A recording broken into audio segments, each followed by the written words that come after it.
Hello అందరికీ welcome to use. ఈ రోజు మనం చూడబోయే గుడి హైదరాబాద్ లోనే చాలా పురాతనమైన పేరుగాంచిన గుడి. ఈ గుడి చూడబోయే ముందు please subscribe use channel.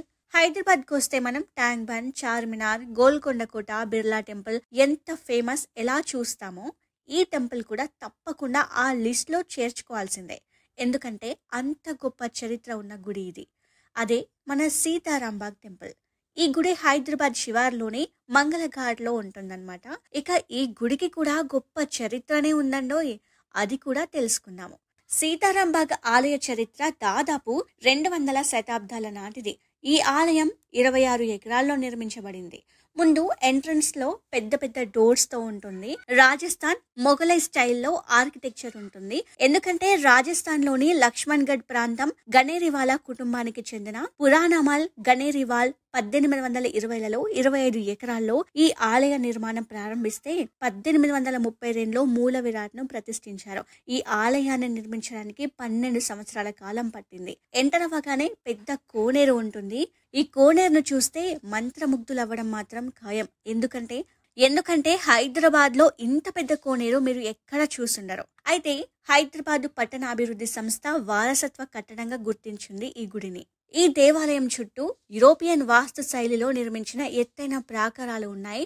Jaipur పాలరాతితో చెక్కిన సీతా సమేత శ్రీరాముడు, లక్ష్మణ, హనుమ, భరత శత్రుఘ్నులు సహితంగా శ్రీరాముడి పట్టాభిషేక ఘట్టాన్ని తలపించే విగ్రహాలు ఈ దేవాలయంలో ప్రతిష్ఠింపబడ్డాయి. గ్రానైట్, సున్నం రాయిని ఉపయోగించి ఈ ఆలయాన్ని నిర్మించారు. ద్వారాలు 20 అడుగుల ఎత్తులో ఏర్పాటు చేయబడ్డాయి. 7వ నిజాం రాజు మీర్ ఉస్మాన్ అలీ ఖాన్ ఈ ఆలయ పునర్నిర్మాణానికి ఆర్థిక సహాయం అందించారంట. ఇక్కడ మరో విశిష్టం ఏంటంటే ఆ రోజుల్లో విద్యా సంస్థలు లేకపోవడం వల్ల ఈ సీతారాంబాగ్ ఆలయ ప్రాంగణంలో సంస్కృత పాఠశాలను ప్రారంభించి ఉచిత విద్యను అందించారంట.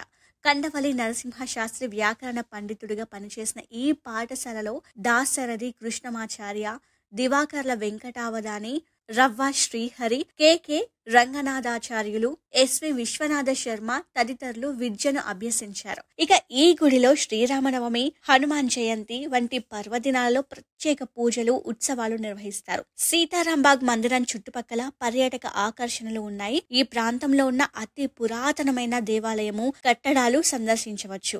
చూసారు కదా టెంపుల్ ఎంత బాగుందో. ఒక్కసారిగా పాత రోజులు ఎలా ఉండేవో గుర్తొచ్చాయి ఈ గుడిని చూస్తే. ఈ గుళ్ళోనే ఉండాలనిపించింది నాకు చాలా సేపు.